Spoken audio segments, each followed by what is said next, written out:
Bonjour, mis amis. Bienvenidos otro sábado más a Hope Home, nuestra iglesia adventista virtual. El amor y la amistad se respiran en el aire, pero sobre todo, el gran amor que Dios tiene con cada uno de nosotros. Es tanto el amor que Él tiene que dio a su único Hijo para que no nos perdamos, sino que vivamos para siempre con Él. Esperamos de todo corazón que estéis bien y se acuerden que Dios está al control. Damos las gracias a todos los que nos veis sábado tras sábado, ya que sin ustedes este proyecto no podría haber sido posible. Si les gusta, dadle like, suscribiros al canal y compartir las buenas noticias con otras personas. Es nuestro deseo que disfruten del programa de hoy. ¿Estáis listos? ¿Sí? Muy bien. Pues comencemos.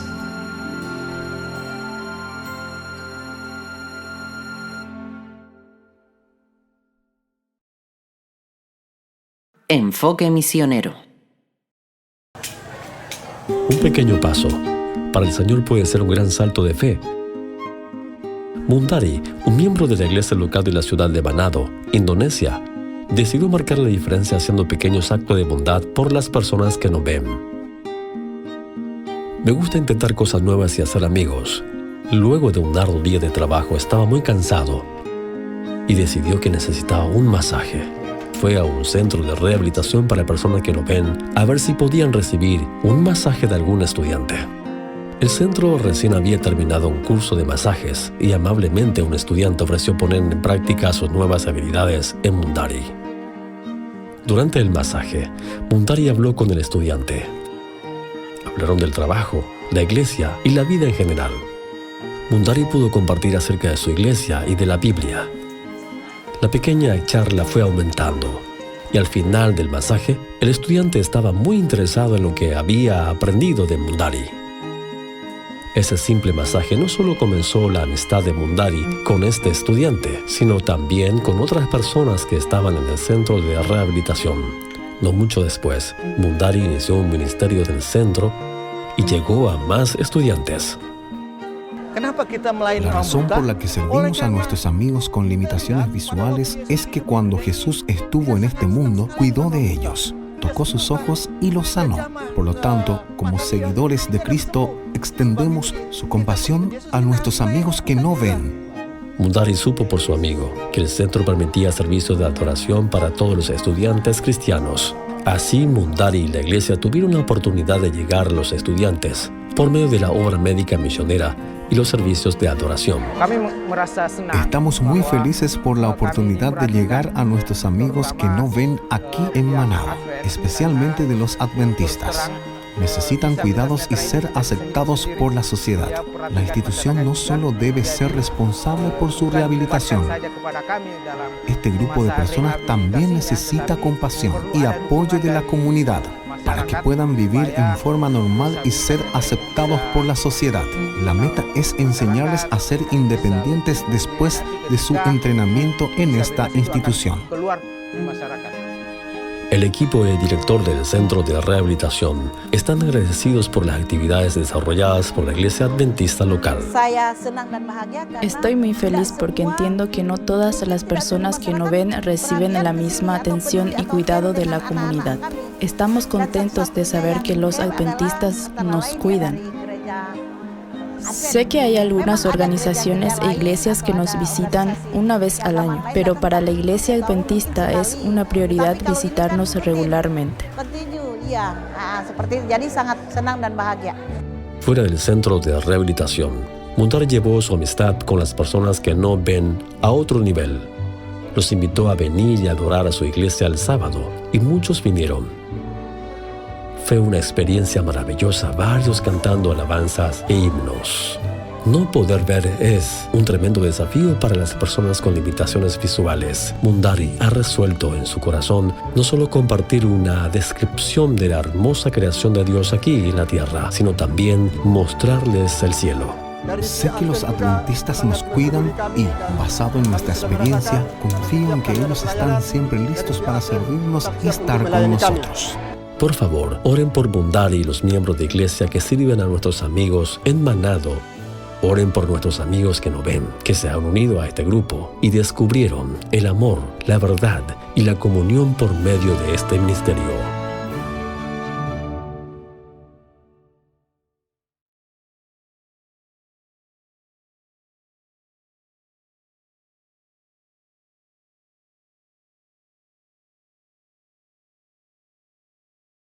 Momentos musicales.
Hola, hola mis amigos, un saludo cordial para todos, me alegra veros una vez más y participar de este nuevo programa. Estamos ya en la lección número 9 de nuestra escuela sabática. El título es Servir y Salvar. una lección interesantísima. Seguimos con el profeta Isaías y en esta ocasión el profeta evangélico nos va a presentar a Jesucristo, el gran Mesías, pero también el gran siervo de Dios, el Evet Yavet, como se le conoce. Y esta vez, para desarrollar esta lección, tenemos a 3 colaboradores como siempre. En primer lugar tenemos a Piedad de la iglesia de Telde. Piedad, muchas gracias por estar con nosotros, bienvenida. Es una bendición para mí, como siempre, estar con todos ustedes.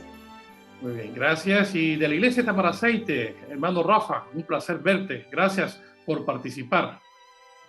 De nada, el placer es mío. Quiero mandar un saludo en este sábado para que el Señor los pueda bendecir y que sea de provecho lo que hoy vamos a comentar.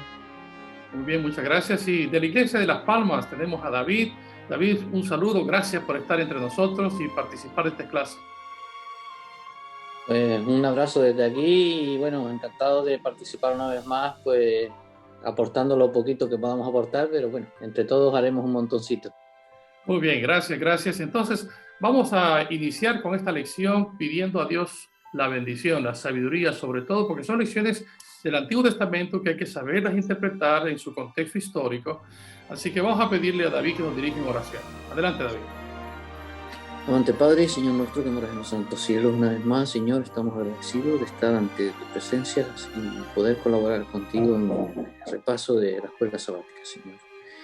Te pedimos que tu Santo Espíritu esté aquí con nosotros, que puedas abrir nuestras mentes, nuestros corazones, Señor, y que seas tú el que abre a través de nuestras bocas y que podamos dar un mensaje agradable para ti y para los oídos de aquellos que nos escuchan y nos ven, Señor. Te lo rogamos todo por el perdón de nuestras faltas en el nombre de Jesús. Amén. Amén, Señor. Muy bien, pues vamos a entrar en materia. Como he dicho ya, estamos en la lección número 9. Y esta lección número 9, servir y salvar. Ese es el título de nuestra lección. Recuerden que Jesús dijo en cierto momento que Él venía, no vino para ser servido, sino para servir. Y en otro texto, en Lucas 19:10, dice, porque el Hijo del Hombre vino a buscar y a salvar lo que se había perdido. Así que en esencia, el profeta evangélico Isaías nos va a presentar a Jesucristo una vez más, que es el Mesías. Vamos a ir a nuestro texto de la semana, el texto de memoria. Dice nuestro texto, he aquí mi siervo, yo le sostendré, mi escogido, en quien mi alma tiene contentamiento. He puesto sobre él mi espíritu, y él traerá justicia a las naciones. Evidentemente que este texto nos está describiendo a Jesucristo, ¿no es cierto? Pondré sobre él mi espíritu y él traerá justicia a las naciones. Eso estamos esperando, que el Señor ponga justicia entre todas las naciones. La esencia de la lección de esta semana vamos a estudiar la promesa de Dios de liberación de su pueblo, como el Mesías príncipe que es Jesús.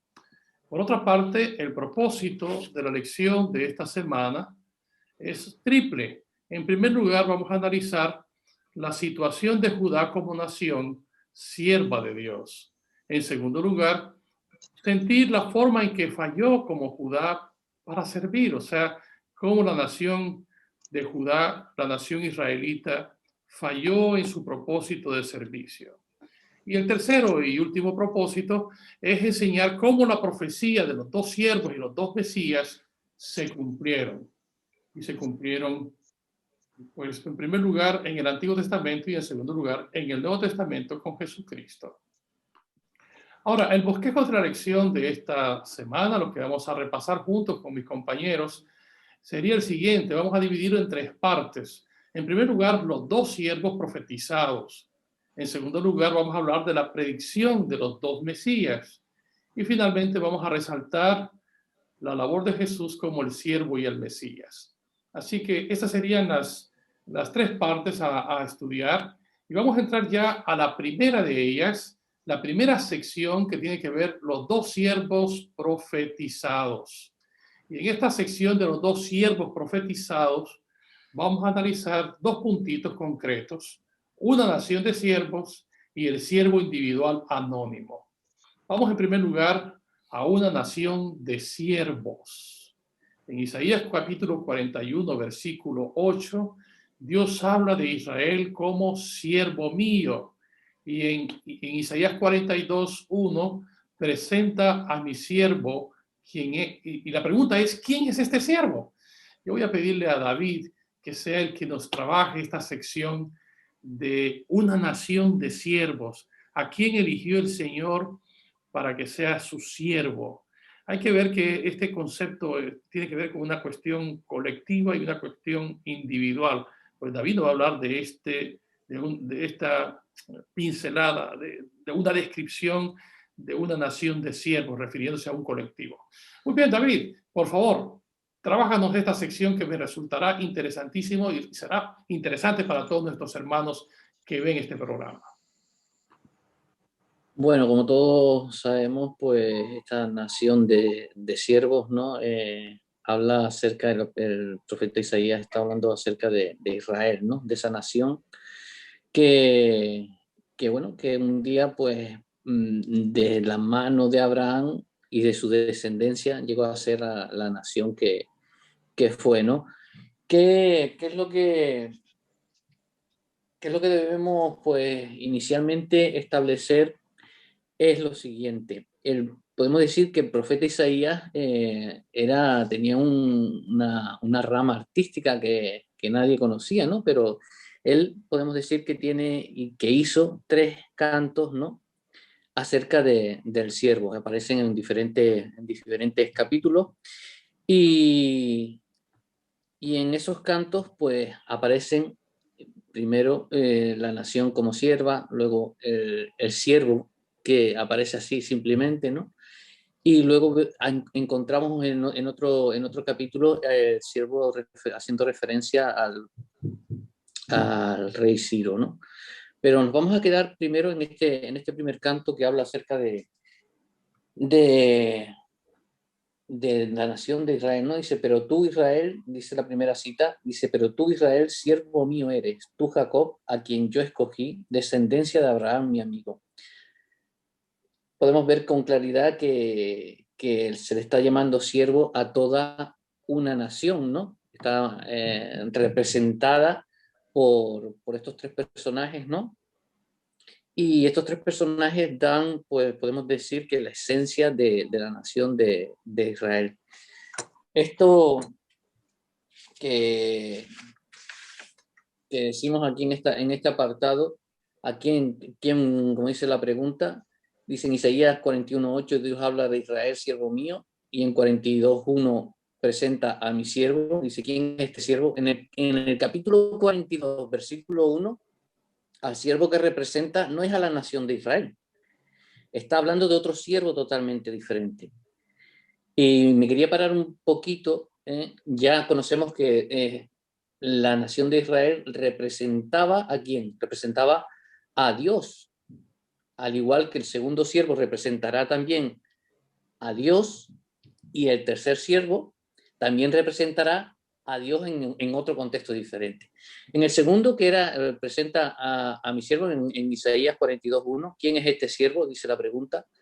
Podemos decir que el capítulo 42, el siervo que está designado aquí es Cristo, ¿no? Sé que en Mateo 12:18 esta profecía de Isaías se aplica específicamente a Cristo.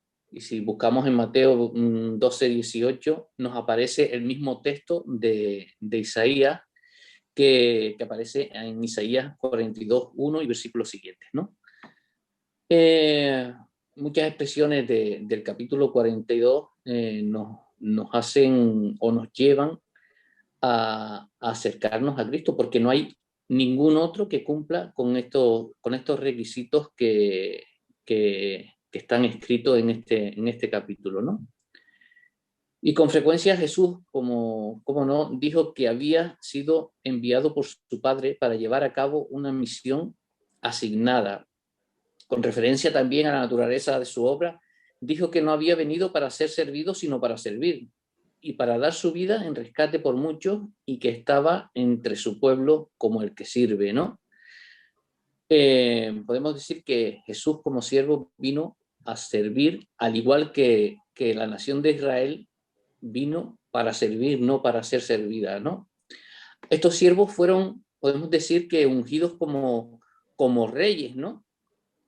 Jesús en su momento fue ungido, el rey Ciro también fue ungido como rey, y la nación, podemos decir, la nación de Israel también fue ungida para ser representada como el que le da el poder a un rey, ¿no?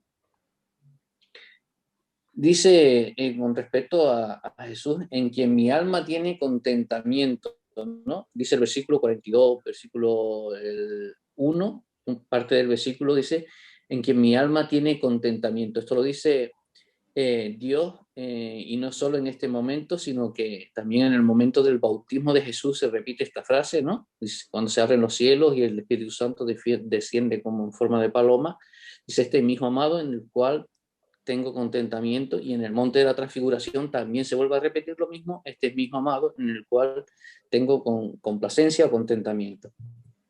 Y dice que pondré mi espíritu sobre él, nos dice también esta parte del versículo del 42, versículo 1, dice, pondré mi espíritu sobre él, y aquí aparecen los tres miembros de la deidad, ¿no? Y podemos decir que pondré, está hablando Dios, mi espíritu aparece como el Espíritu Santo, y él representado por la figura del Mesías, en este caso Jesús, ¿no? Y bueno, cumpliéndose en el momento del bautismo, como hablaba antes, desciende el Espíritu como en forma de paloma sobre el cuerpo de Jesús, y ahí hay un cumplimiento también del capítulo de Isaías número 11, ¿no? Dice, y descenderá sobre él el Espíritu, y ahí relata todos los espíritus que descienden para que Jesús empezara con su ministerio. Y bueno, con respecto a la justicia que nos aparece en este versículo, en el capítulo 42, versículo 1, Jesús impartiría justicia no solo para una nación, sino para todo el mundo. Él vendría a morir por todos y no para unos cuantos, ¿no? No sé si he respondido bien la pregunta que tú me hiciste al principio, pero yo la enfoqué con respecto a lo que decía, a quién representa a mi siervo, ¿no? Sí, lo que pasa es que en esta sección, David, está dividida en dos partes. Por un lado, la parte de una nación de siervos, que se refiere a un colectivo, y a ti te corresponde otra pregunta incluso adicional. ¿Cuál es el papel de esa nación como siervo? Pero no importa, estamos estudiando y estamos revisando, y quizás has tocado un poquito lo que va a tocar un poco Piedad, que es refiriéndose a la pregunta que sigue, el siervo individual, que se refiere a Jesús. Pero entonces a mí me gustaría que me ampliaras esto. Si el Señor escogió a Israel, Jacob Israel, ya sabes que se le cambió el nombre, ¿no? De Jacob a Israel, que es la nación israelita. ¿Cuál sería el papel de esta nación? ¿Cuál fue el propósito de Dios para su pueblo, para esta nación? Pues el papel de la nación como sierva, dice que Israel le pertenecía a Dios por el derecho de elección divina, ¿no? Israel era suya porque la eligió él. Y para que fuera su representante, como hablábamos en un principio, para que representara a Dios aquí en la tierra y el propósito de Dios para con los hombres. Dios en ningún momento, a pesar de los pecados que Israel había cometido, nunca la desecha, ¿no? Aunque en Israel en estos momentos pudiera pensar que Dios la había abandonado, por eso estaban asediados por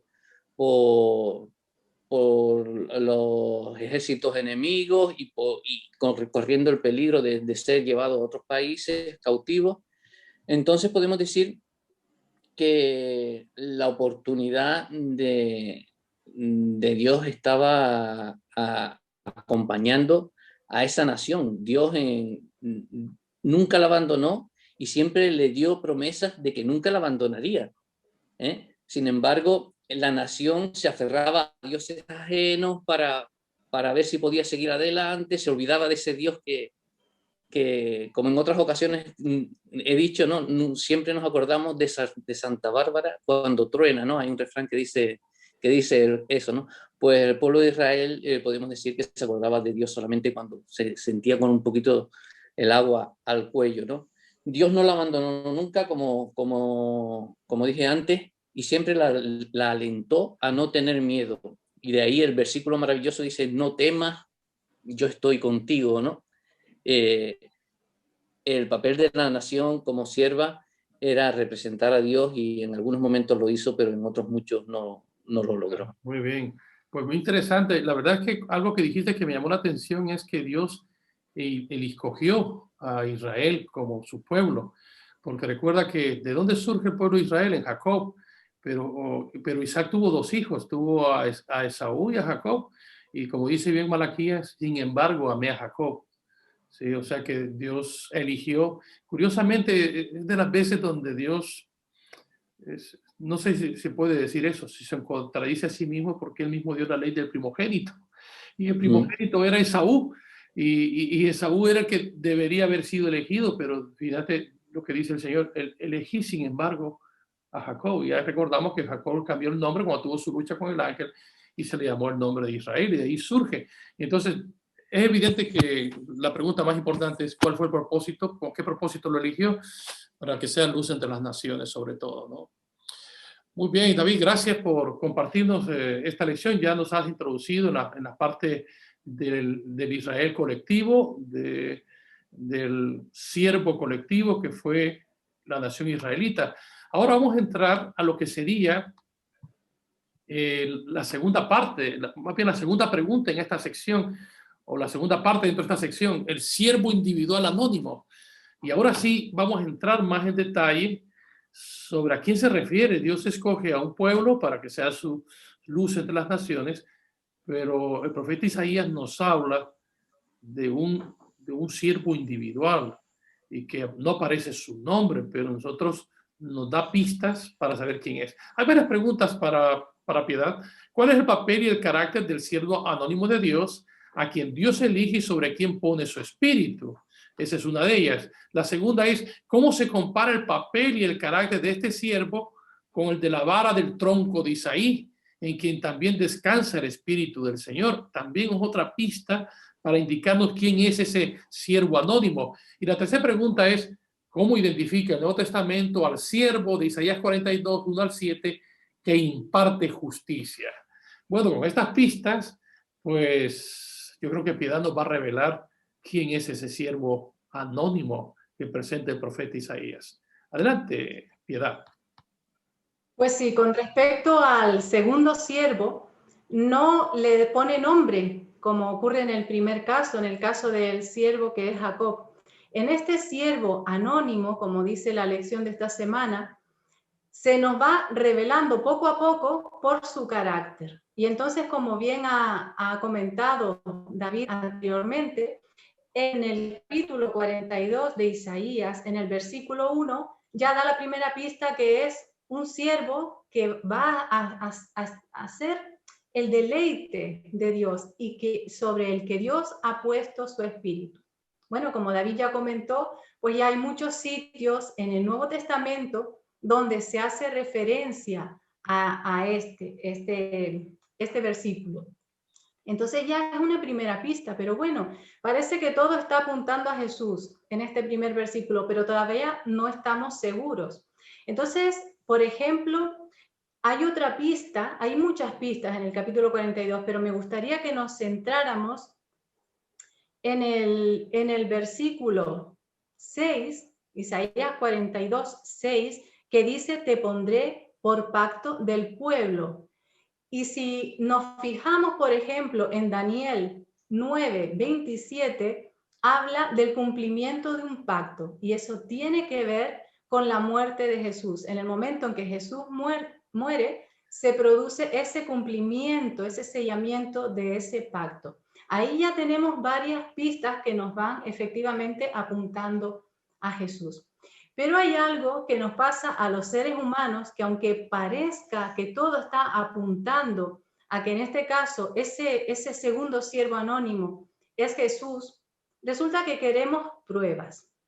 Y a mí me gusta, por ejemplo, en Mateo el versículo, bueno, primero voy a leer el Isaías 42, el versículo 7, dice que ese segundo siervo anónimo va a abrir los ojos de los ciegos, sacar de la cárcel a los presos y abrir los ojos de los que están en tinieblas y darles luz. Y me gusta porque les quiero llevar ahora a Mateo, en capítulo 11 de Mateo, estamos en la escena en la que Juan el Bautista le dice a sus discípulos que vayan a Jesús y le digan si de verdad Él es ese Mesías, en verdad es ese segundo siervo del que habla Isaías, o es otro al que tenemos que esperar. Y entonces cuando los discípulos de Juan el Bautista van a Jesús, Jesús les dice, id y contad a Juan lo que habéis visto. ¿Y qué es lo que habían visto? Que los ciegos ven, los lisiados andan, los leprosos son limpiados, a los pobres es anunciado el evangelio, etcétera, etcétera. Los discípulos de Juan el Bautista necesitaban una prueba, así como nosotros necesitamos muchas veces pruebas. Pero está claro hasta aquí que ya va apuntando a Jesús. Cuando nosotros leemos los evangelios, vamos descubriendo y vamos meditando en la obra de este segundo siervo, porque en realidad estamos centrados en esta parte de la lección, estamos centrados en que el Señor busca la forma de salvar a su pueblo y lo hace, como falló el primer siervo, ahora busca a este segundo siervo. Y qué bien haríamos en meditar en las obras de Jesús en el Nuevo Testamento, porque es así como nos vamos convenciendo de que ese Jesús, ese Salvador, esa promesa, ese segundo siervo, en verdad es Jesús. Yo quería hacerte una pregunta personal en este momento. Cuando observas la obra de Jesús, cuando observas cómo es Jesús, ¿qué es lo que más te llama la atención de él? Porque seguramente que vas a pensar en algo personal. Por ejemplo, si a una persona le falta paciencia, lo que va a destacar de ese siervo, de ese Mesías, va a ser la paciencia que Jesús tuvo cuando enseñaba una y otra vez las mismas lecciones. Si tú eres una persona que a lo mejor no te gusta servir, crees no tener el don del servicio, te va a llamar muchísimo la atención cómo servía Jesús y no se cansaba, de forma incansable estaba siempre sirviendo. Qué maravilla que nosotros podamos en el Nuevo Testamento, leyendo los evangelios y leyendo la obra de Jesús, podamos convencernos definitivamente de que ese Jesús es el Mesías y es el siervo anónimo del que nos está hablando Isaías. Y no hay otro, no hay ninguna duda. Jesús viene a nosotros y viene a ti como tu Salvador, viene como tu servidor, pero también como tu Salvador. Y quizás en este momento estás necesitando un libertador, quizás esté pasando algo en tu vida, en tu situación, en la que necesitas ser liberado. Pues Jesús es ese libertador. Pero quizás han cometido alguna injusticia contigo y estés necesitando justicia, pues Jesús es la misma justicia. Quizás necesitas conocer un poquito más a Dios, pues para eso vino este Mesías, este Salvador, este siervo, para darnos a conocer de una forma efectiva cómo es Dios. Así que este segundo siervo, que no nos cabe duda, no debe cabernos duda en este momento, que es el mismo Jesús, es la forma como Dios te regala la salvación. Dios te regala la salvación y te regala mucho más, porque Él vino como luz para las naciones, pero concretamente vino para hacer luz en tu vida. Amén, amén. La verdad es que con estas revelaciones que tenemos, o por lo menos con esta interpretación que nosotros tenemos, yo me pregunto, ¿qué pasaría con los judíos, verdad? Si interpretaran lo mismo que nosotros, se convertirían al cristianismo, ¿no es cierto? Si llegaran a interpretar que ese siervo ungido, anónimo, todas son señas que nos lleva a Jesucristo, ¿verdad? Se convertiría toda esa nación, pero ellos siguen insistiendo de que ese no puede ser Jesús. Bueno, pero vamos ahora al Mesías. La segunda sección de nuestro estudio tiene que ver con el Mesías, y ellos mucho menos van a aceptar que Jesucristo también sea Él, el Mesías, ¿verdad? Hoy vamos a hablar de los dos Mesías. En primer lugar, vamos a hablar del Mesías persa en el Antiguo Testamento, y en segundo lugar vamos a hablar de la esperanza por anticipado. Dos puntos. El Mesías traería esperanza, por supuesto, pero esta tiene que ver con un doble Mesías y también apunta a Jesucristo. Y en esta sección voy a pedirle a Rafa que nos ayude con estas preguntas que están aquí. El Mesías persa que menciona Isaías 44, La pregunta son, ¿qué asombrosa predicción aparece en Isaías 44, 26 al 45, 6? ¿Por qué Dios distingue a Ciro como su ungido? Una pregunta interesante. Yo quisiera que Rafa nos comente un poco acerca de este Mesías persa, que también esto, bíblicamente hablando, nos deja sorprendidos. ¿Sí? Adelante, nuestro hermano Rafa. Bien, cierto, nos ha tocado vivir una etapa de la historia bastante complicada, ¿verdad? Vivir en el siglo XXI con todos los problemas y en el que estamos ahora envueltos con esto de la pandemia, ¿verdad? Pero, sin embargo, si nos podemos fijarnos bien, somos privilegiados, porque podemos contemplar prácticamente casi toda la profecía bíblica, digo casi toda, desde la perspectiva de su cumplimiento. O sea, ahora mismo cuando pensamos en el papel del profeta, que sabemos que, por ejemplo, que estamos con Isaías, no le tocó un papel fácil, porque cuando hablamos del papel del profeta, no es solo alguien que vaticina el futuro, ¿verdad? El profeta es alguien que habla en nombre de Dios, siempre. Y puede hablar para amonestar de algo presente, de algo que aparentemente está oculto. Pensemos en Natán cuando descubrió el pecado de David, ¿verdad? O puede ser que habrá algo de futuro. En este caso, en Isaías, ¿verdad? Encontramos las dos facetas. Por un lado, la amonestación a Judá, ¿verdad? Pero también la visión de redención en un futuro. Y contestando a la primera pregunta, la asombrosa predicción que dice que aparece en Isaías 44, ni más ni menos que aproximadamente con 150 años antes que sucediera, Isaías ya presenta, podríamos decir que con pelos y señales, a un primer redentor del pueblo de Judá. Y lo nombra como Ciro, mi siervo, ¿verdad? Mi ungido, dice.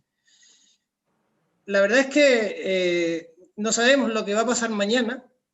Imaginarnos lo que puede ser, lo que va a pasar dentro de 150 años y no equivocarte. Evidentemente, esto es una razón de peso, lo mismo que las señales que antes estaba mencionando de piedad con respecto al cumplimiento de Jesús en los evangelios apuntan a ese siervo, ¿verdad?, del Antiguo Testamento. De la misma forma, las señales que Isaías presentó delante del pueblo con respecto a ese personaje que 150 años más tarde aparecería para dar libertad a los cautivos de Judá, hacen ver que hay alguien detrás de la historia, ¿verdad? Hay alguien detrás de la historia que conoce lo que va a suceder, como dice el Señor, antes de que suceda, y que lo revela a sus siervos los profetas. ¿Con qué fin?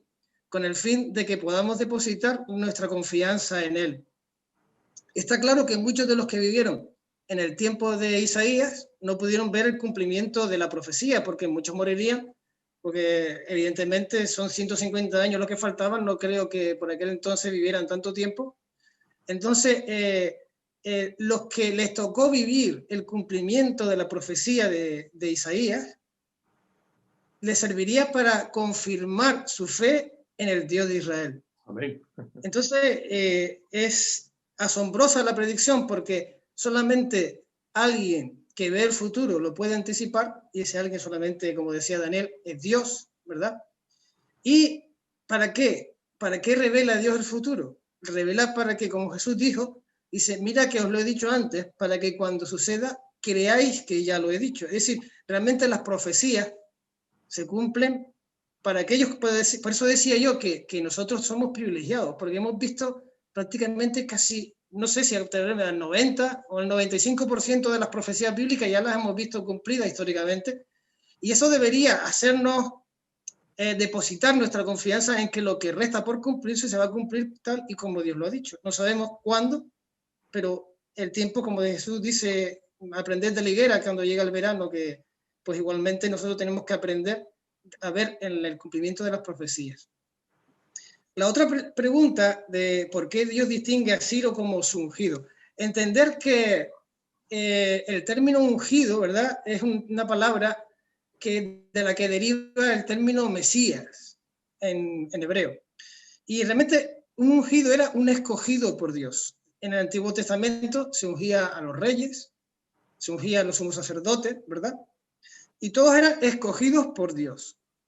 Pero claro, nosotros pensando en un mensaje para judíos, pensar que Dios les presenta a un ungido ya no judío, persa, un pagano. Entonces, para mí esta elección de Dios, de Ciro, tiene una doble lectura. Una, que Dios tiene siervos que están dispuestos a servirle en todas partes. Porque claro, cuando nosotros leemos y Ciro es mi ungido, podemos pensar que Dios utiliza a la gente manipulándola. Pero realmente lo que Dios hace en la profecía es revelar lo que va a suceder, porque conoce la libertad de decisión de las personas. ¿Cómo se reveló Dios a Ciro? No lo sabemos, pero está claro que Dios sabía que Ciro, ese personaje que no era de su pueblo, ¿verdad?, iba a responder a su llamado, como lo hicieron los sabios de Oriente cuando fueron a adorar a Jesús, ¿verdad? Entonces, siempre Dios tiene a alguien de su pueblo fuera de lo que en teóricamente era su pueblo, solamente Judá. Entonces, hay un ungido, un Mesías, que va a cumplir. Sabemos que en profecía existe el término tipo y antitipo, ¿verdad? Y en este caso, en el profeta Isaías lo vemos muy claramente. En este caso, Ciro es un tipo de Cristo.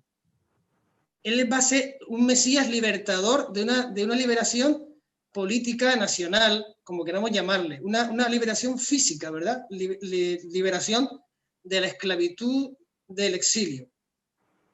Pero esto no es más que una parte de lo que vendría a ser el otro Mesías, que es una liberación. Si bien en profecía se cumple que hay una parte local, ¿verdad?, siempre hay alusión a una parte mundial. Entonces aquí vemos el cumplimiento de la profecía con el ungido Ciro en el pueblo de Judá, pero sabemos que cuando venga el verdadero Mesías, del que Ciro era un tipo, ¿verdad?, cuando venga el verdadero Mesías, él librará no solo a los judíos, sino a todo el mundo, y no solo de la esclavitud física de Babilonia, sino de esa Babilonia de Apocalipsis, del pecado, de la maldad y de la muerte.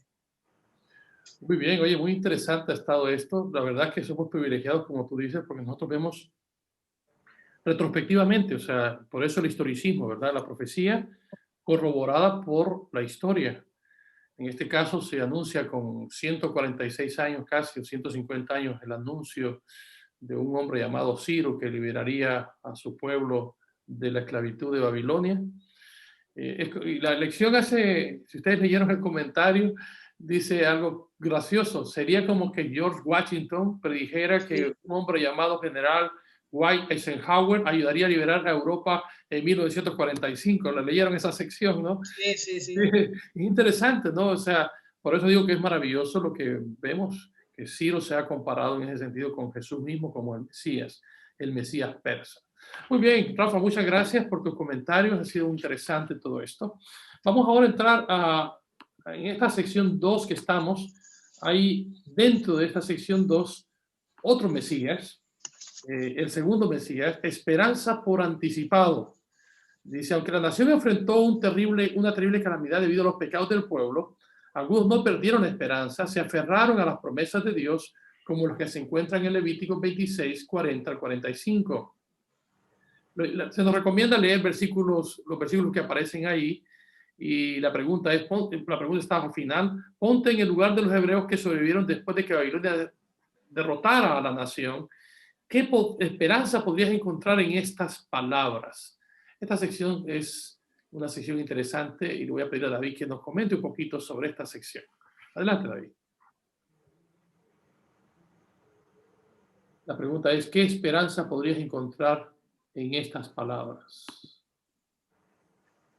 Parece que tiene el micrófono desconectado. Ahora, que lo desconecté antes. Como decía, vamos a leer estos versículos que aparecen en Levítico 26, del 40 al 45, y dice lo siguiente. Y confesarán su iniquidad y la iniquidad de sus padres por su prevaricación con que prevaricaron contra mí, y también porque anduvieron conmigo en oposición. Y yo también habré andado en contra de ellos y los habré hecho entrar en la tierra de sus enemigos, y entonces se humillará su corazón incircunciso y reconocerán su pecado. Entonces yo me acordaré de mi pacto con Jacob y asimismo de mi pacto con Isaac, y también de mi pacto con Abraham me acordaré y haré memoria de la tierra. Pero la tierra será abandonada por ellos y gozará sus días de reposo, estando desierta a causa de ellos. Y entonces se someterán al castigo de sus iniquidades por cuanto menospreciaron mis ordenanzas, y su alma tuvo fastidio de mis estatutos. Y aun con todo esto, estando ellos en tierra de sus enemigos, yo no los desecharé ni los abominaré para consumirlos, invalidando mi pacto con ellos, porque yo, Jehová, soy su Dios. Antes me acordaré de ellos por el pacto antiguo, cuando los saqué de la tierra de Egipto a los ojos de las naciones para ser su Dios. Yo, Jehová. Escrito y sellado por Dios mismo, ¿no? Vemos que a pesar, como hablábamos antes, a pesar de que el pueblo hacía lo que bien le venía en gana, en vez de andar en las sendas de lo que Dios le había trazado, vemos cómo año tras año, mes tras mes, ellos hacían lo que bien le placían, y así fue su consecuencia, su destino, ¿no? Dios, decíamos que Dios no castiga, el castigo nos lo ponemos nosotros mismos por no hacer lo que la voluntad de Dios. El pueblo tenía miedo, como decíamos antes, era un pueblo que siempre andaba temeroso por aquellos que iban a asediarlo, y cuando tenían, pues ya estaban en el agujero y no veían la salida, pues se acordaban de las promesas, ¿no? de Dios, y era lo único que tenían para aferrarse. Y si aún siendo llevados cautivos, había una esperanza, una promesa que haría que aquellos cautivos serían liberados y llevados de vuelta a su tierra, donde podrían volver a reconstruir lo que tiempo atrás había sido destruido, ¿no? Vemos cómo Dios sigue escribiendo derecho en renglones torcidos, ¿no? A pesar de cómo nosotros somos, a pesar de cómo el pueblo se comportó y llegó al lugar donde estaba, que era el exilio, en una ciudad que no era la suya, a pesar de todo lo que pasaron y todo lo que vivieron durante esos años, al final del todo vieron esa puertecita abierta que los iba a conducir de nuevo al lugar de donde habían salido, ¿no? Entonces, yo creo que la esperanza que tenía este pueblo era aferrarse a las promesas que Dios le había hecho y a esas profecías que tenían un cumplimiento en el tiempo, ¿no? Dado como fueron llevados por los babilonios, así hubo un periodo de tiempo y fue el mismo rey Ciro el que abrió esa ventanita, ¿no? Para que entrara la luz y que el pueblo pudiera volver a su lugar de procedencia. Pero bueno, que tenemos que pasar por cosas malas, pues sí.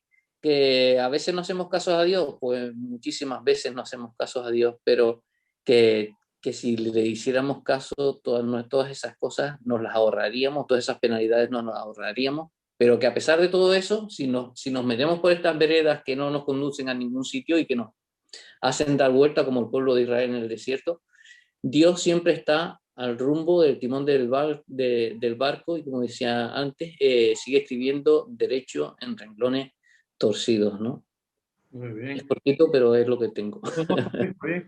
Ahora, yo lo que reflexionando en todo lo que has dicho, esta sección que tú estás explicando está muy relacionada con lo que Rafa ha dicho hasta cierto punto, porque Rafa de alguna manera anuncia del Mesías persa, ¿verdad?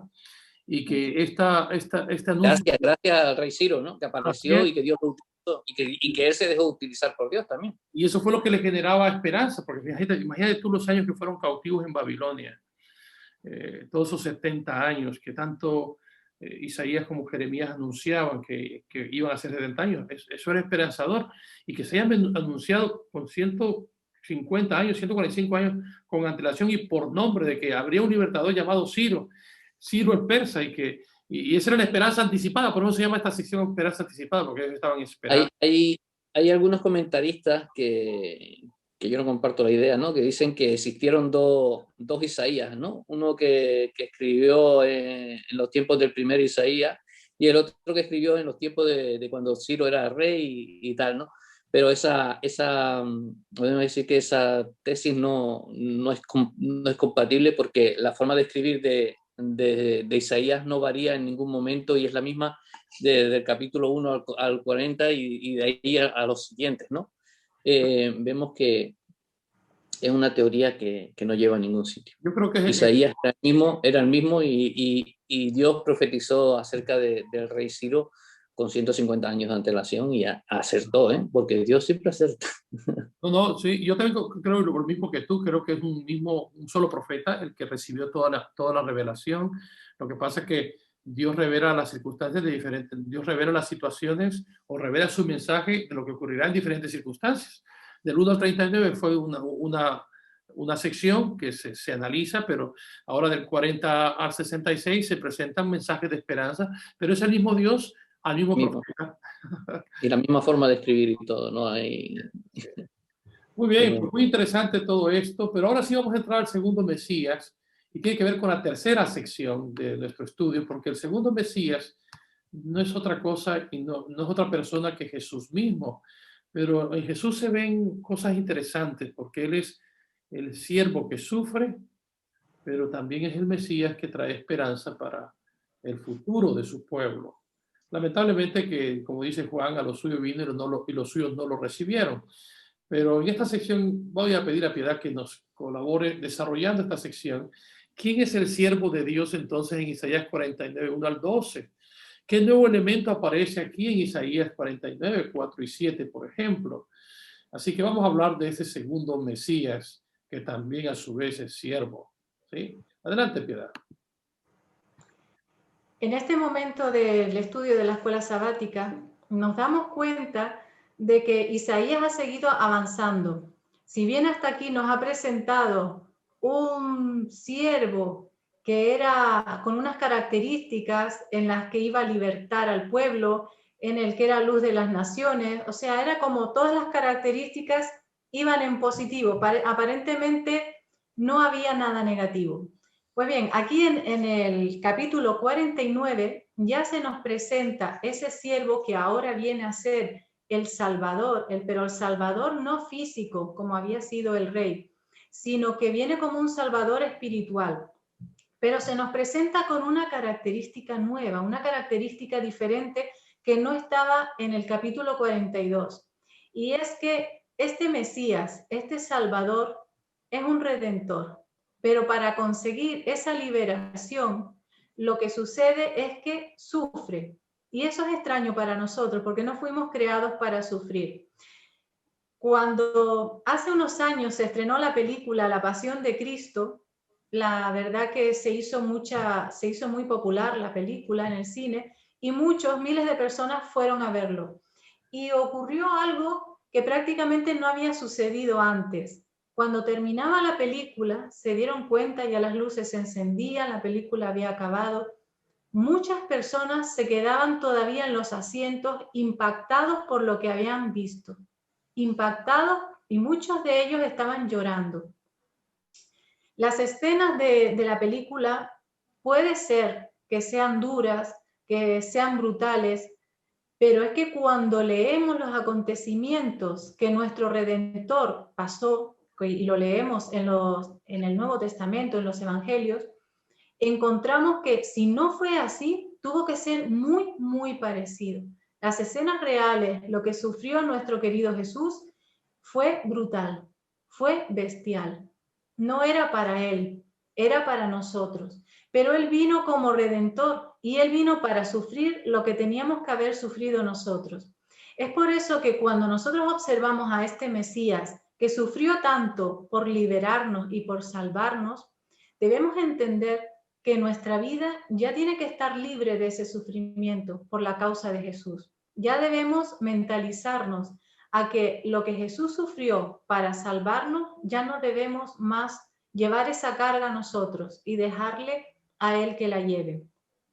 En Isaías 49, 26 hay un versículo que me gusta mucho. El final del versículo dice: y conocerá toda carne que yo, el Señor, soy su Salvador y su Redentor. Pero para conocer a ese libertador y a ese Redentor, tenemos que entender que esa liberación costó su precio y costó un precio muy alto. En el versículo 16 del mismo capítulo 49 dice: en la palma de mis manos te llevo esculpida. Y este versículo me hace reflexionar que este te llevo esculpida es literal. Y me hace pensar que cada uno de nosotros está esculpido allí en las manos de Cristo. De alguna forma tú y yo estamos formando parte de esa escena. Toda liberación requiere un liberador. Nunca se encuentra la libertad si no hay alguien que se levanta y que libera a ese pueblo. Nosotros tenemos que dar muchísimas gracias a Dios por enviarnos a Jesús y por hacer de Él nuestro Salvador y nuestro libertador, porque esa liberación que hizo a cada uno de nosotros costó un precio muy alto.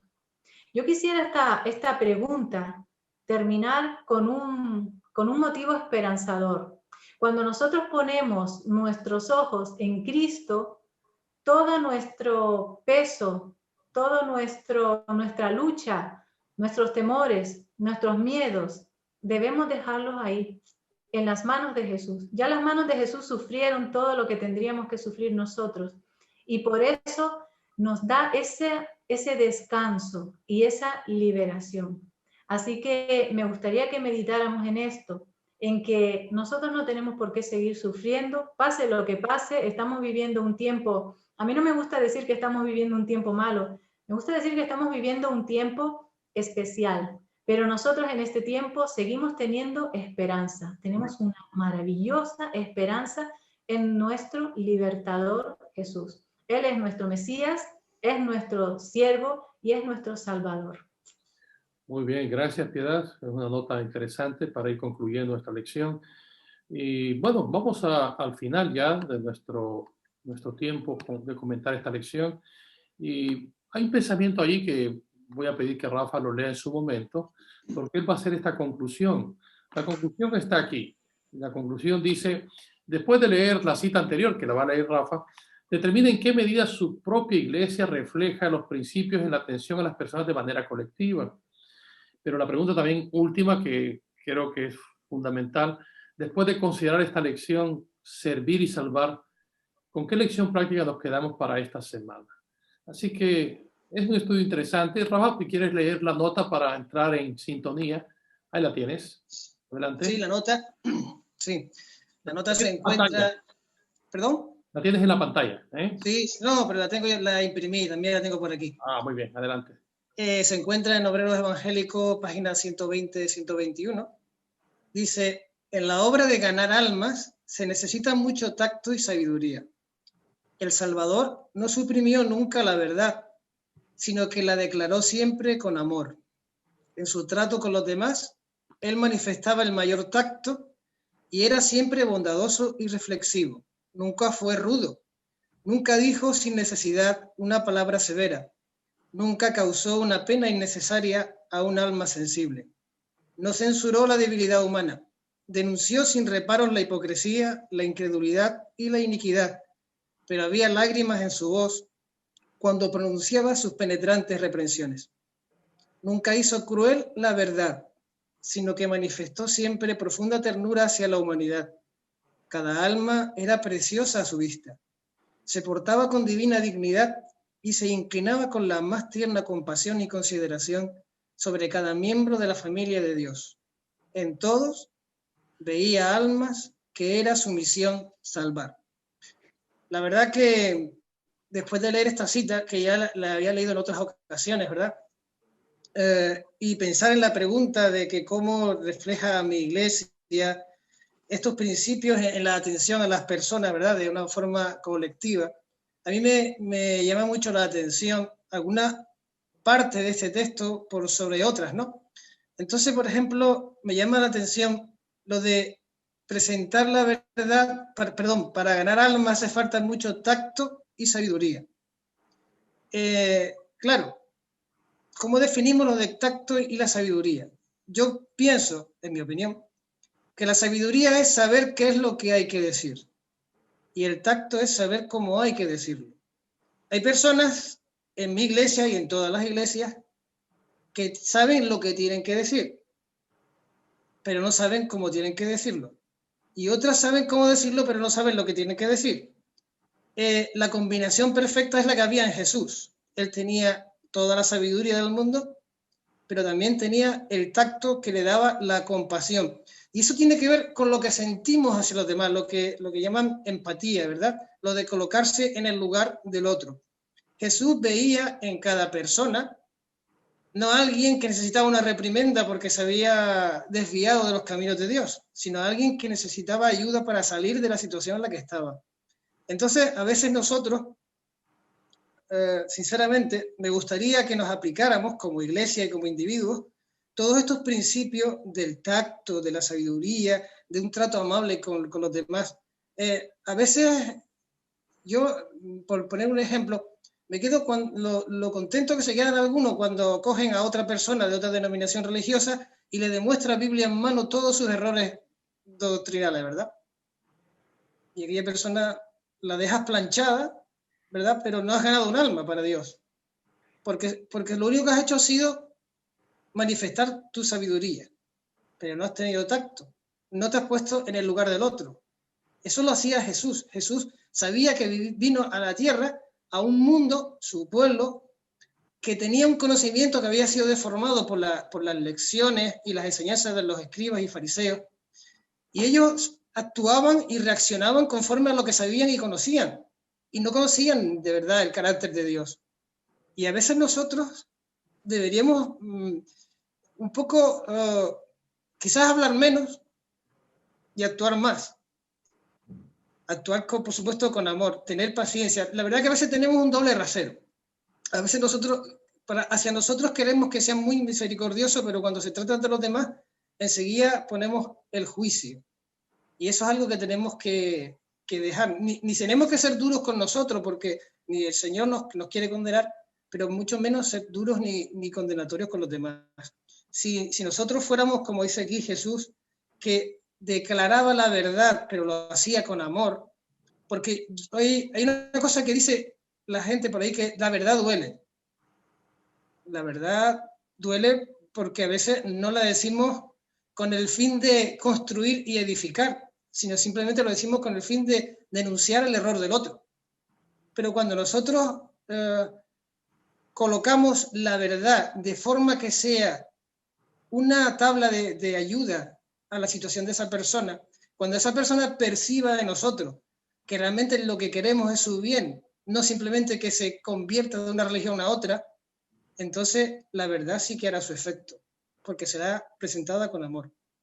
Y entonces, en la última parte, que no me quiero enrollar mucho, ¿verdad?, donde dice lo de servir y salvar, como si fueran dos cosas diferentes. Yo creo que son dos cosas que están tremendamente relacionadas. Jesús vino a este mundo, dice que vino a servir, y él sanó cojos, dio vista a ciegos, resucitó muertos, alimentó a multitudes. Pero nosotros, o sea, cuando hacemos toda esa obra, la obra médico-misionera o la obra de repartir alimentos o cualquier otra obra de ayuda, estamos haciendo lo que Jesús hizo, servir. Pero no podemos desligar que Jesús antes mencionó piedad, el pasaje de San Mateo, en el que decía que los ciegos ven, los cojos andan, y a los pobres les es anunciado el Evangelio. Entonces, el servicio es como la puerta de entrada para presentar a otros a Cristo. Cristo realmente sanó a ciegos, ¿para qué? Para que 30 años o 40 años más tarde muriesen y ya. O devolvió la vista, perdón, o sanó un cojo para que dentro de 40 años se muriera. No, Jesús hizo todo eso para que creyeran en él, no como alguien que podía resolver su necesidad ahora presente e inmediata, sino como alguien que podía resolver su vida eterna. Entonces Jesús siempre servía como carta de presentación para traer a sí mismo como Salvador del mundo, como quien traía vida eterna. Si cogemos solamente el servicio y lo despojamos de la salvación, solamente vamos a satisfacer el yo inmediato y la necesidad inmediata de la gente. Si solamente predicamos el Evangelio, parece que presentamos a un Dios que solo se ocupa de lo futuro, pero no se ocupa de mi presente. Por eso nosotros como iglesia creo que tenemos que servir y predicar el Evangelio, sin presionar, contacto, con amor, pero entender que el servicio que prestamos a los demás debe ser complementado, ¿verdad?, con la presentación de Jesús como la gran solución al problema definitivo que tiene nuestro mundo, que no es otro que la muerte. Muy bien, gracias Rafa. Creo que ha sido una buena conclusión y vamos a la síntesis para que todos vayamos con una idea clara de qué es lo que se ha estudiado esta semana. La liberación requiere un libertador. La nación sierva de Dios sería liberada por dos libertadores. Ciro, el persa, ¿verdad?, que rescataría a los cautivos del exilio de Babilonia, y un siervo sin nombre cuya identidad como el Mesías se revela progresivamente. Este siervo restauraría la justicia y recuperaría a la comunidad de sobrevivientes para Dios. Entendemos que ese siervo sufriente, ese Eved Yahvé, es Jesús. Y más adelante se va a estudiar en Isaías 53 a ese siervo sufriente con más detalle. Por lo pronto, gracias por haber participado, amigos, y voy a pedirle a Piedad que nos despida con una palabra de oración. Pido, Dios, sobre todas las cosas agradecerte porque enviaste a Jesús como nuestro Salvador, como nuestro Mesías, como nuestro Redentor. Gracias, Padre, porque tú tenías un plan para salvarnos. Y una petición, Señor, que pongas tu Espíritu en cada uno de nosotros para que podamos servir de forma semejante, similar a como tú serviste cuando estuviste en este mundo. Gracias y todo te lo pedimos en el nombre de Jesús. Amén, Señor. Amén, amén. Muy bien, gracias mis hermanos. Saludos a nuestros hermanos en vecindario, en la iglesia de Telde, por allí por Ingenio, también a todos nuestros hermanos en Tamaraceite y mis hermanos de Las Palmas. Un saludo para todos. Si quieren despedirse, mis amigos, un saludo de despedida. Bendiciones para todos. Bendiciones para todos. Feliz sábado y muchas bendiciones. Y ahora continuaremos con una parte muy importante en esta mañana, la historia para los más peques de la casa.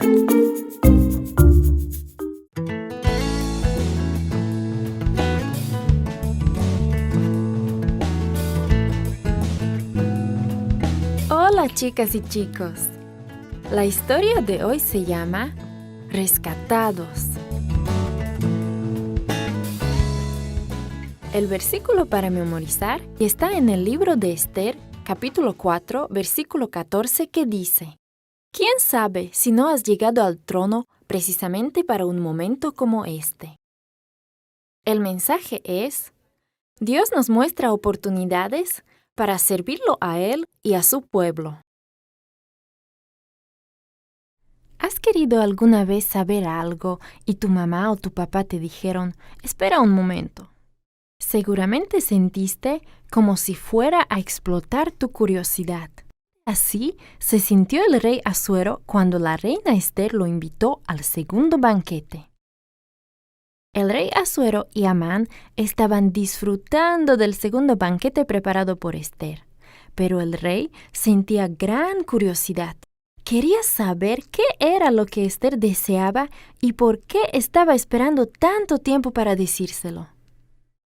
Reina Esther, ¿qué es lo que quieres pedirme? Tú sabes que puedes tener hasta la mitad de mi reino.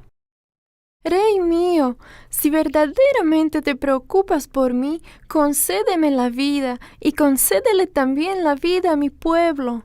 Me han dicho que nos van a matar a todos. Si nos fueran a vender como esclavos, no dirían nada, pero vamos a ser destruidos. ¿Qué estás diciendo? ¿Quién ha hecho eso? ¿Dónde está? Ese hombre es Amán. Amán dejó de comer. Estaba muy asustado. No esperaba que Esther supiera sus planes. Podía observar que el rey estaba realmente enojado. El rey, enojado, dejó caer la copa en que bebía y salió apresuradamente de la sala del banquete. Amán sabía que el rey podía mandar que lo mataran. Se arrojó sobre la reina Esther implorando misericordia. En ese momento regresó el rey a la sala del banquete. Amán, ¿cómo te atreves a atacar a la reina, especialmente en mi misma presencia? Tan pronto como el rey pronunció esas palabras, los siervos del rey avanzaron apresuradamente, cubrieron la cara de Amán y se lo llevaron prisionero. Jarboná, uno de los siervos, le dijo al rey: Amán ha construido una horca en su propio patio. La hizo para colgar a Mardoqueo, el hombre que te avisó del plan que tenían para matarte. ¡Cuelguen a Amán en ella! El rey Asuero le dio entonces a Esther todo lo que pertenecía a Amán. Esther le dijo al rey que Mardoqueo era su primo. Le explicó que la había criado. El rey mandó a traer a Mardoqueo y le dio el anillo que le había dado antes a Amán. Ese anillo era un símbolo del poder que el rey le dio a Mardoqueo. Mardoqueo era ahora el asistente del rey. Pero Esther no había terminado todavía su labor. Regresó a la sala del trono y se arrodilló ante él. Le rogó que deshiciera el plan de Amán. El rey extendió nuevamente su cetro. «Por favor, mi rey, ayúdanos. Haz algo para cancelar las órdenes que había dado Amán». No puedo cancelar esas órdenes, porque esa ley fue sellada con mi anillo real. Pero puedo hacer algo. Pide a Mardoqueo que les diga a mis secretarios lo que deben escribir en un decreto. Después que lo hagan, puede sellar esas órdenes con el anillo que le he dado. Mardoqueo les dijo a los secretarios lo que debían escribir en esas nuevas órdenes. Los judíos podían defenderse contra cualquiera que tratara de matarlos. Podían también quedarse con las propiedades de cualquiera que intentara matarlos. Pronto quedaron listas esas cartas y fueron selladas con el anillo real. Los mensajeros especiales del rey se apresuraron a llevar esas cartas a todo el reino. Los judíos en Susa gritaron de alegría cuando escucharon las contraórdenes. Donde quiera que eran llevadas, los judíos celebraban alegremente. Hasta algunos que no lo eran se hicieron judíos. Desde ese día hasta ahora, los judíos celebran la fiesta de Purim. La celebran 2 días de cada año. Recuerden en esa celebración la forma como Esther y Mardoqueo sirvieron a Dios. Ambos ayudaron a salvar a todo el pueblo de la muerte.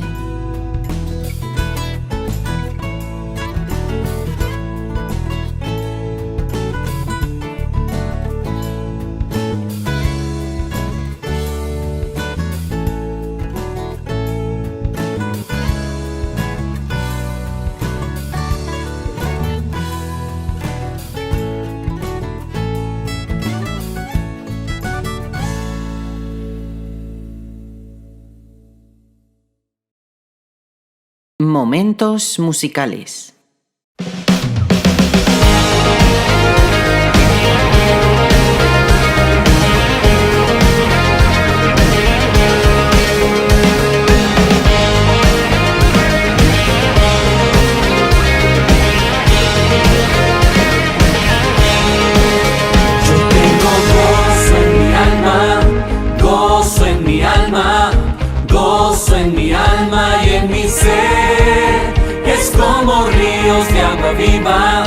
Ríos de agua viva, ríos de agua viva en mi ser.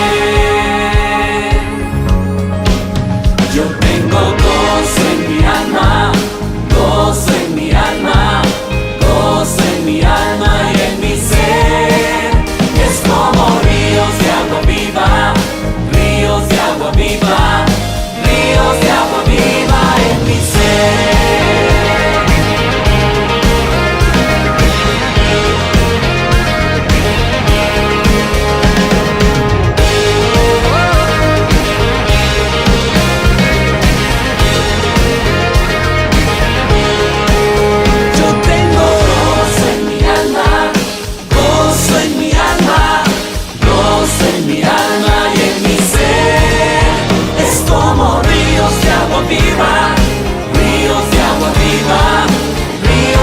agua viva en mi ser.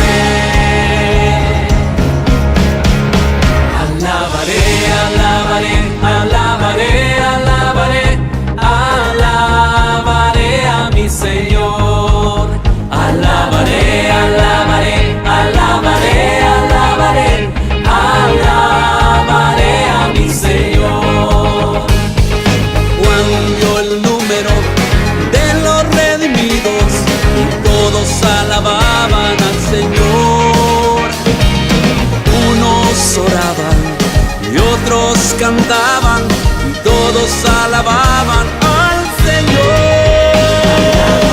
Alabaré, alabaré, alabaré, alabaré a mi Señor. Alabaré, alabaré, alabaré, alabaré, alabaré a mi Señor. Y alabaré mi Dios, pues estás aquí. En esta reunión Cristo está, pues Él ha prometido estar. Donde dos o tres en mi nombre estén, ahí estaré, ahí estaré, ahí estaré. En esta reunión Cristo está, pues Él ha prometido estar. Donde dos o tres en mi nombre estén, ahí estaré, ahí estaré, ahí estaré.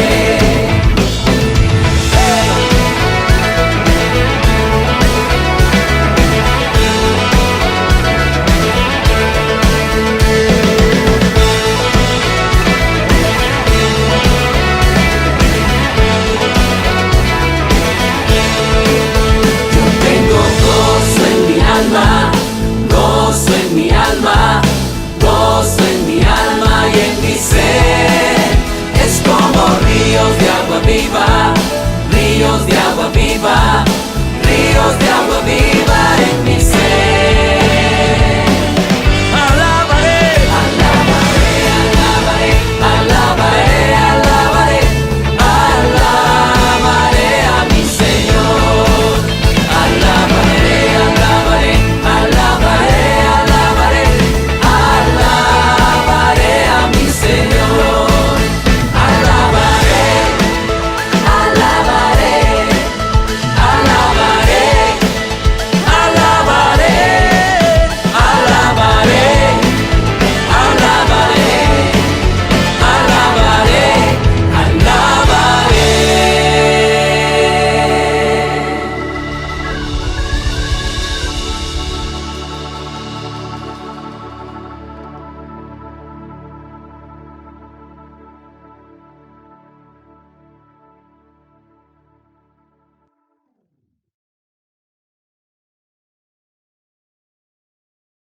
Momentos de oración.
En el año 490 a.C., un corredor llamado Fidípedes corrió desde un lugar llamado Maratón hasta la ciudad de Atenas, un aproximado de unos 42 kilómetros.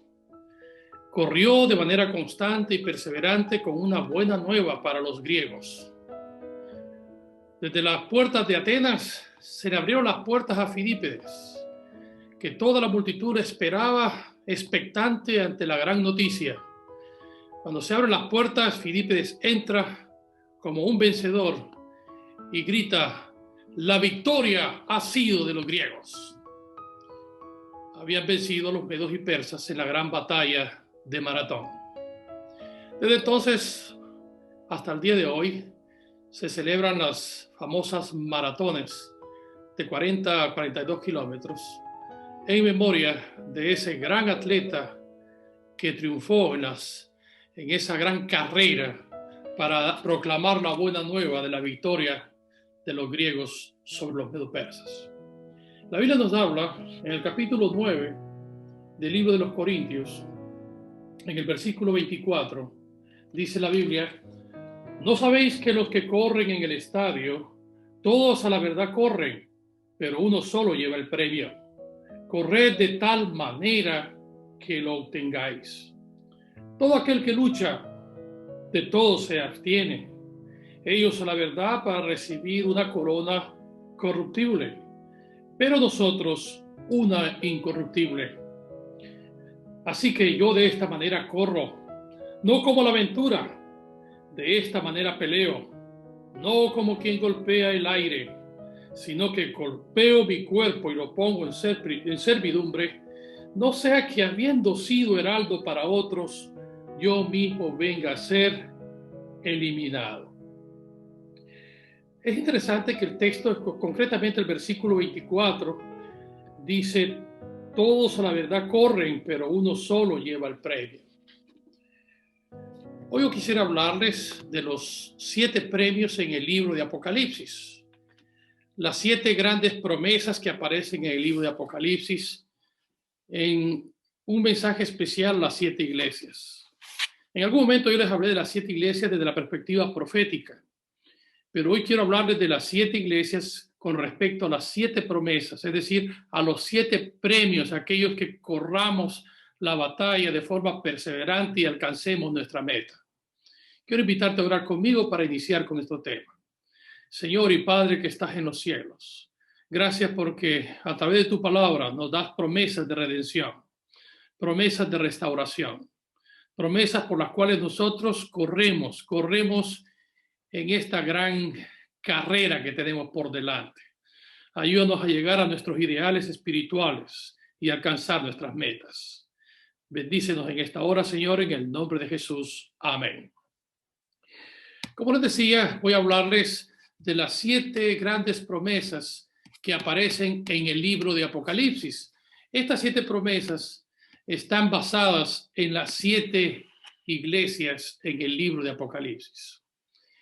En cierto momento yo les mencioné que una manera interesante de poderse aprender las 7 iglesias es a través de la figura del candelabro, de la menorá, el candelabro de 7 luces, donde se puede presentar a las 7 iglesias en cada una de las lámparas. La iglesia de Éfeso, la iglesia de Esmirna, la iglesia de Pérgamo, la iglesia de Teatira, la iglesia de Sardis, la iglesia de Filadelfia y por último la iglesia de la Odisea. Aunque estas 7 iglesias tienen, diríamos, un doble análisis, el análisis histórico y el análisis profético, la vez anterior que yo les prediqué sobre esto, cuando iniciamos en el seminario del Apocalipsis, les hablé de la perspectiva histórica y profética, pero hoy mi enfoque es concretamente a los premios al vencedor. Yo quiero referirme a esos 7 premios que aparecen en el libro de Apocalipsis, en el capítulo 2 y el versículo 3. Es interesante porque en cada una de estas iglesias hay un problema que superar. Y a las personas que lo superen, pues tendrán un premio. Vamos a empezar entonces a analizar el primer premio a la iglesia de Éfeso. Al que venciere, dice el texto, le daré a comer del árbol de la vida. Eso se encuentra en el capítulo 2 y el versículo 7 del libro de Apocalipsis. El que tiene oído, oiga lo que el Espíritu dice a las iglesias. Al que venciere, al vencedor, le daré a comer del árbol de la vida, el cual está en medio del paraíso de Dios. Y la pregunta es, ¿sobre qué tenía que vencer la iglesia? ¿Sobre qué tenían que convertirse en vencedores los miembros de iglesia de ese tiempo? Bueno, de acuerdo al contexto histórico, la iglesia primitiva trabajó arduamente para combatir a los disidentes de ese tiempo. Eran falsos apóstoles que tuvieron que ser desenmascarados de sus falsas doctrinas. Y entonces el tema está de que se dedicaron tanto teológicamente a resolver conflictos de índole doctrinal que el reproche fue: habéis perdido el primer amor. Y ese es el problema que hay que resolver, no dejar el primer amor. Y quizás nosotros tenemos que vencer sobre esto, especialmente aquellos que tenemos una gran veteranía en la iglesia, que superamos los 30 años, que vivimos una religión de costumbres y tradiciones y demasiado legalistas, o demasiado teólogos, que nos olvidamos del fervor, del primer amor, del amor fraternal que debe caracterizar a los miembros de la iglesia. Una cosa tengo contra ti, que has dejado tu primer amor. Y ahora sí viene entonces el premio. El premio es: te daré a comer del árbol de la vida que está en el paraíso de Dios. Hay que recordar que el árbol de la vida estaba originalmente en el jardín del Edén, cuando nuestros primeros padres tuvieron la posibilidad de habitar en el paraíso, en ese Edén. Pues lo que el Señor está prometiéndonos aquí es un Edén restaurado, donde tenemos la posibilidad de tener acceso al árbol de la vida una vez que hayamos sido redimidos y restaurados. Este es el primer gran premio. Este primer premio nos está diciendo la promesa de estar en el cielo si superamos esa falta de amor. Recuerden que el amor es la señal del verdadero pueblo de Dios. El que nos amemos unos a los otros y que de alguna manera compartamos ese amor de forma manifiesta en relaciones de respeto con los demás. Vayamos al segundo premio. El segundo premio tiene que ver con la iglesia de Esmirna. Ahí está. Dice: el que venciere no sufrirá daño de la segunda muerte. En esta segunda iglesia, la promesa o el premio tiene que ver con no sufrir la segunda muerte, pero hay algo más. Se nos ofrece la corona de la vida. Vamos a referirnos a eso concretamente en el capítulo 2, en el versículo 10 y 11. No temas en nada de lo que vas a padecer. He aquí que el diablo echará a algunos de vosotros en la cárcel para que seáis probados y tendréis tribulación por 10 días. Sé fiel hasta la muerte y yo te daré la corona de la vida. El que tiene oído, oiga lo que el Espíritu dice a las iglesias. El que venciere no sufrirá daño de la segunda muerte. ¿Sobre qué habría que vencer para tener derecho a este segundo premio? Bueno, la situación histórica de la iglesia de Esmirna es que fue una iglesia lamentablemente perseguida, ¿sí? Estos fueron mártires en la época de Roma, la imperial. Los cristianos fueron torturados y muertos por su fe. Eran echados a los estadios donde toda la gente disfrutaba con ver cómo las fieras salvajes se comían a los cristianos. Muchos de ellos fueron martirizados de diferentes formas, algunos crucificados, otros quemados, otros empotrados, otros apedreados, en fin, otros echados a las fieras. Sobre esto había que tener fe y perseverancia y vencer y triunfar.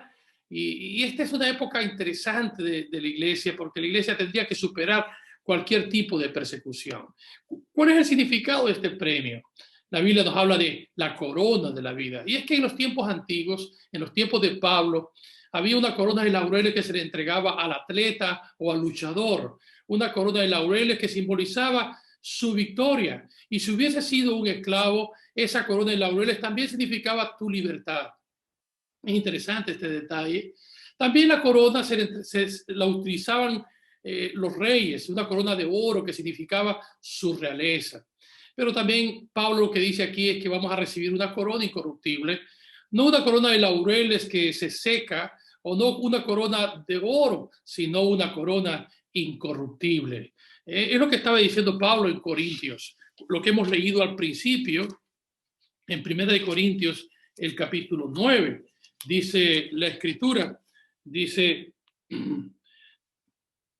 todo aquel que lucha, de todo se abstiene. Ellos a la verdad para recibir una corona corruptible, pero nosotros una corona incorruptible.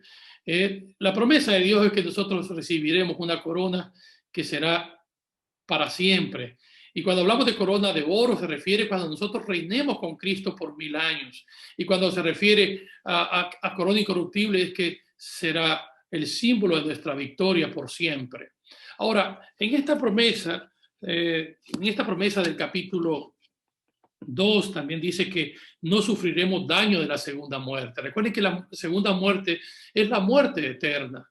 Y por la gracia de Dios, seremos liberados de esa muerte. Recuerden que el libro de Apocalipsis dice que ya no habrá más muerte, dolor ni clamor, porque las primeras cosas pasaron.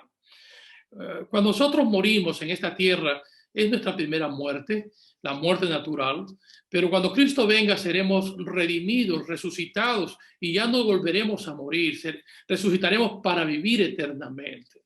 Recuerden que quien promete esto es Jesús, el que dijo: yo soy la resurrección y la vida, el que cree en mí, aunque esté muerto, vivirá. Es un mensaje de esperanza para aquellos que descansan en el Señor como mártires o por algún tipo de enfermedad. El Señor nos está diciendo que Él nos va a proporcionar la corona de la vida, es decir, viviremos para siempre con el Señor. Hay una tercera promesa y un tercer premio.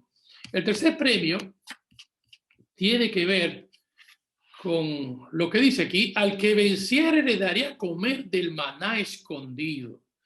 Le daré una piedrecita blanca y en esa piedrecita un nombre nuevo. Una triple bendición, un triple premio para los hermanos de la iglesia que están en Pérgamo. ¿Sobre qué tenía que vencer esta iglesia?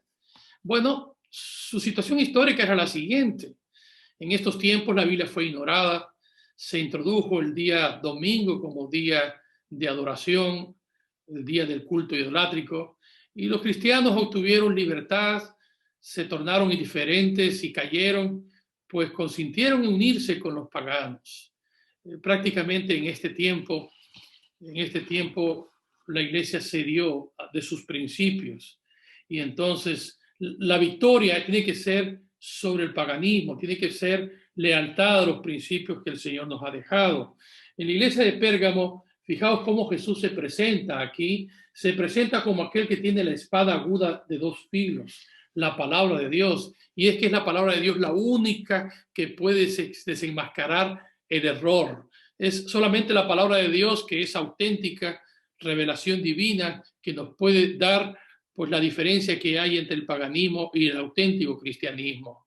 Así que la promesa aquí está, dice: una piedrecita, la cual se le da a los atletas también cuando triunfaban. Los grandes héroes atléticos se les premiaba con muestras de honor por su perseverancia y se les daba esa piedrecita de triunfo y victoria. Por otra parte, la piedrecita se le entregaba a los acusados en un juicio cuando estos eran absueltos por un juez.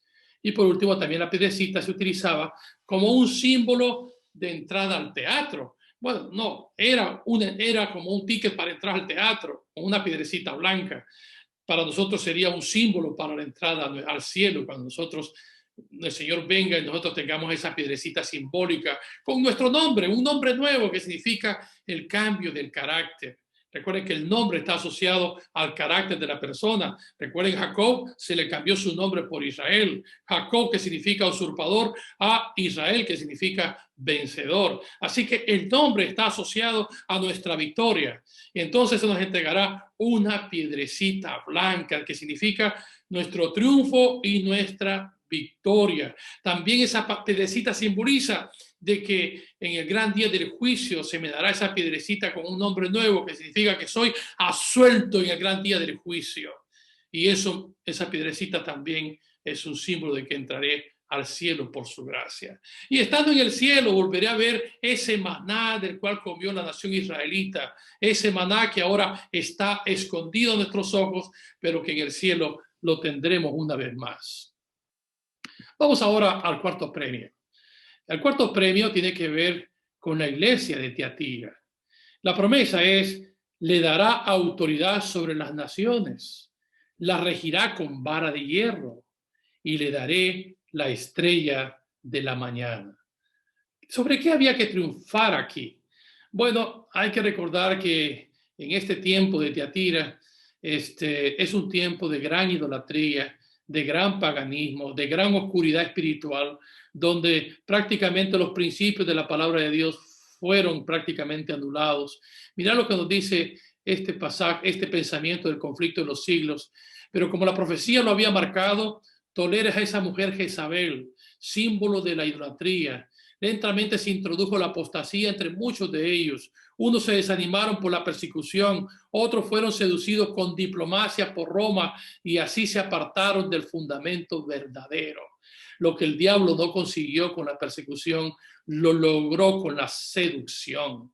Vean lo que dice también el conflicto de los siglos. Dice: rodeados del paganismo con el tiempo, fueron afectados por sus errores. No obstante, siguieron considerando la Biblia como la única regla de fe, adhiriéndose a muchas de sus verdades. Es decir, a pesar de que en los tiempos de Tiatira, como en los tiempos de Jezabel, en los tiempos de Elías, había 7,000 que no habían doblado sus rodillas. Es decir, hubo pueblo de Dios, un remanente de Dios, que la Biblia fue su única regla de fe y que estuvieron unidos a esas verdades. La promesa es maravillosa. La figura del cetro de Israel, el cetro de hierro, que significa un bastón de autoridad. El bastón ese lo usaban los pastores y su propósito no era agredir, sino proteger al rebaño. Así que el Señor nos dará autoridad de protección. Y por último, Jesús se promete a sí mismo, ya que Él es el lucero de la mañana. Bonita promesa, promesa de redención también. Vamos al quinto premio. El quinto premio es la iglesia de Sardis. Y en este quinto premio dice: al vencedor será vestido de vestiduras blancas y no borraré su nombre del libro de la vida. Y confesaré su nombre delante de mi Padre y delante de los ángeles. Es interesante porque aquí, en este pasaje, se presenta a Jesús como aquel que tiene los 7 espíritus de Dios y las 7 estrellas. Es interesante porque Cristo se presenta de esta forma. Tiene la plenitud del espíritu que puede dar vida. Porque en esta iglesia se está pasando por una crisis existencial. A pesar de que hubo una reforma y hubo un levantamiento contra Roma, la iglesia volvió a decaer a un estado de muerte espiritual, porque dice: tienes nombre de que vives, pero estás muerto. Y vean lo que dice el pensamiento del contexto histórico. Tras la muerte de Lutero, el protestantismo fue descrito en la profecía con las palabras: tienes nombre de que vives y estás muerto. Al morir los reformadores, sus seguidores se tornaron formalistas y apostataron. Solo llevan el nombre que aparentemente tienen vida o acción protestante, pero ya no protestan contra los errores de Roma. Es decir, en la iglesia de Sardis, la invitación es: despierta de tu somnolencia, despierta tú que estás dormido. Así que, pero lo más importante ahora es el premio. Bien bonito, vamos a ver ese premio, pero antes hay un pensamiento que describe también la situación. Dice: el fuego de la verdad divina, que se había extinguido casi por completo en los altares del protestantismo, el decaimiento espiritual que se había dejado sentir en Inglaterra poco antes de los tiempos de Wesley, era debido en gran parte a las enseñanzas contrarias a la ley de Dios o antinomianismo. Está describiendo un poco cómo era en aquellos tiempos la iglesia de Sardis, cómo el fuego de la verdad se extinguió por completo, ¿sí? Y hubo un decaimiento espiritual. Por eso aquí a esta iglesia se le dice: despierta. Muy bien, el premio, como ya hemos dicho, hay que analizarlo. Ese premio a la iglesia de Sardis, dice, será vestido de vestiduras blancas. ¿Qué significan estas vestiduras blancas? Significa la justicia de Cristo. Significa que el Señor me cubrirá de mis pecados si yo me arrepiento. Al que venciere será vestido de vestiduras blancas, significa el perdón de Dios. El perdón de Dios se significa en esas vestiduras blancas. Y dice allí que su nombre va a permanecer en el libro de la vida, que es la redención.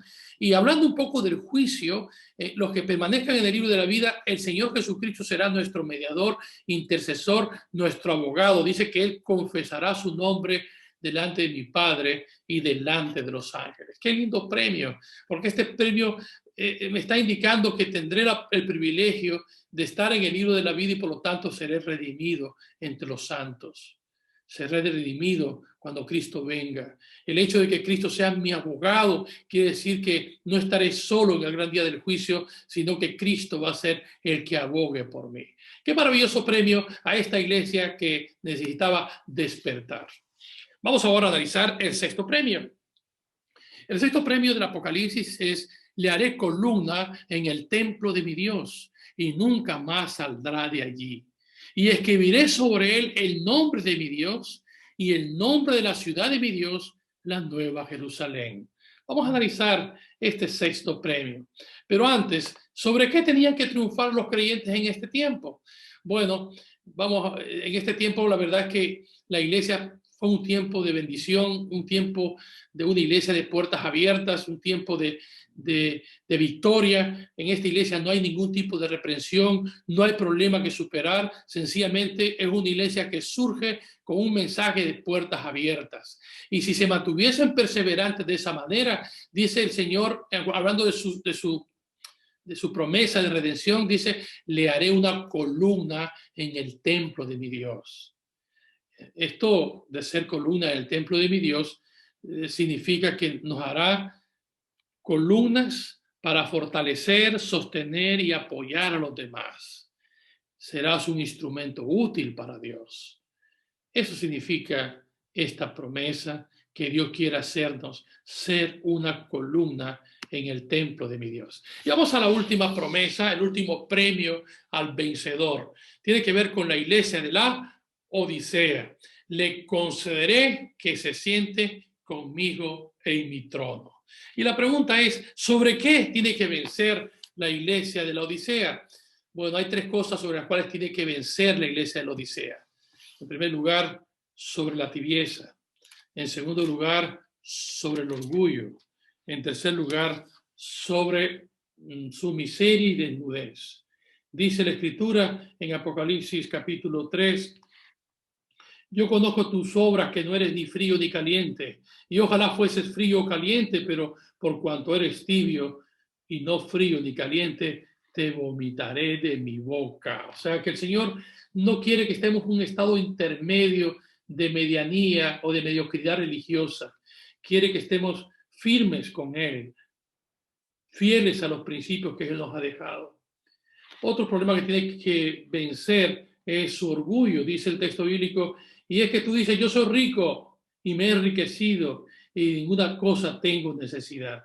El gran problema del arrogante es que cree que no tiene ningún tipo de necesidad. Y sin embargo el Señor le dice, no sabe que tú eres un desventurado, miserable, pobre, ciego y desnudo. Así que el Señor pues tiene un premio precioso para esta iglesia del último tiempo. Los que vencen el mundo, la carne y el diablo serán los favorecidos que recibirán el sello de Dios. Dice el texto dice aquí que al que venciere le daré que se siente conmigo en mi trono, así como yo he vencido y me he sentado con mi Padre en su trono. La promesa es que el Señor nos permitirá reinar con Cristo por la eternidad. Ese es el premio. En conclusión, quiero decirles, hermanos, en 1 Juan 5:4, porque todo lo que es nacido de Dios vence al mundo, y esta es la victoria que ha vencido al mundo, que es nuestra fe. Dios permita que cada uno de nosotros seamos cristianos vencedores, que podamos triunfar en medio de la prueba. Sabemos que son tiempos difíciles. Esta pandemia ha probado nuestra fe, la fe de muchos. Tenemos que seguir con paciencia superando los obstáculos. Esto quizás solamente sea el comienzo de otra serie de situaciones las cuales tenemos que superar.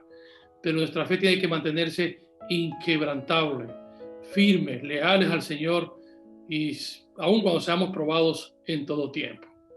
Dios nos ayude para que seamos merecedores de estos 7 premios, que podamos con fe aceptar estas 7 promesas que son para todos aquellos que anhelan la redención. Señor y Padre, gracias por estos momentos de reflexión de tu palabra. Ayúdanos a aspirar la excelencia espiritual. Ayúdanos, Señor, a ser merecedores de cada uno de estos premios que están marcados en el libro de Apocalipsis. Señor, cuando tú vengas, danos ese nombre nuevo. El nombre nuevo que significa ese nuevo carácter. Danos el nombre de Dios en nuestra frente, que significa que seremos sellados con el nombre de Dios. Sellados con el nombre de nuestra ciudad Jerusalén, porque somos ciudadanos de la nueva tierra que tú has preparado para nosotros. Bendice a aquellos que han sufrido por la muerte de un ser querido por esta pandemia. Bendice a aquellos que han enfermado y han pasado mal. Bendice a aquellos que todavía no hemos sido tocados por esta pandemia. Ayúdanos a mantenernos fieles a ti y ser cuidadosos, ser prudentes, ser sabios para mantenernos, Señor, limpios de cualquier tipo de enfermedad. Gracias, Señor, por todo. Danos tu bendición a tus iglesias aquí en la isla. Te lo imploramos, Padre, en el nombre de Jesús. Amén. Gracias, queridos hermanos, por acompañarme durante estos minutos. Que Dios me los bendiga. Tengan un feliz sábado.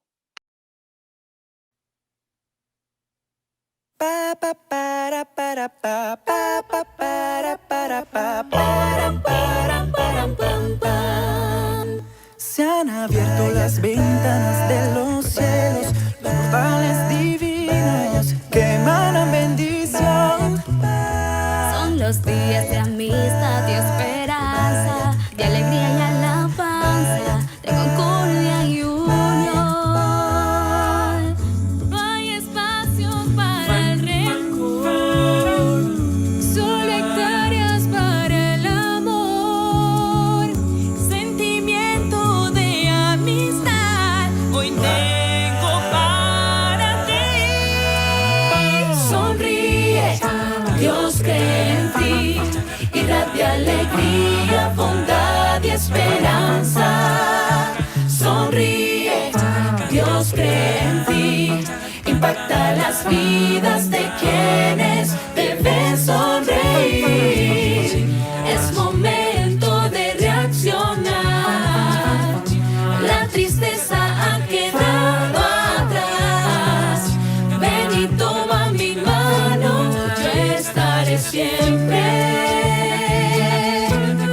cerca de ti.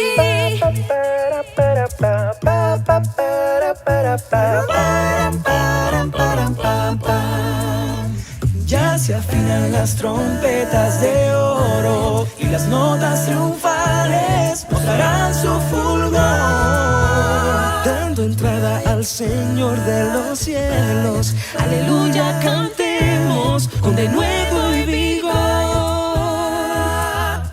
No hay espacios para el temor, solo hectáreas para el valor de aquellos que marcharán cantando esta canción. Sonríe, Dios cree en ti, irradia alegría, bondad y esperanza. Sonríe, Dios cree en ti, impacta las vidas de quienes deben sonreír. Es momento de reaccionar, la tristeza ha quedado atrás. Ven y toma mi mano, yo estaré siempre cerca de ti. Es momento de reaccionar, la tristeza ha quedado atrás. Ven y toma mi mano, siempre.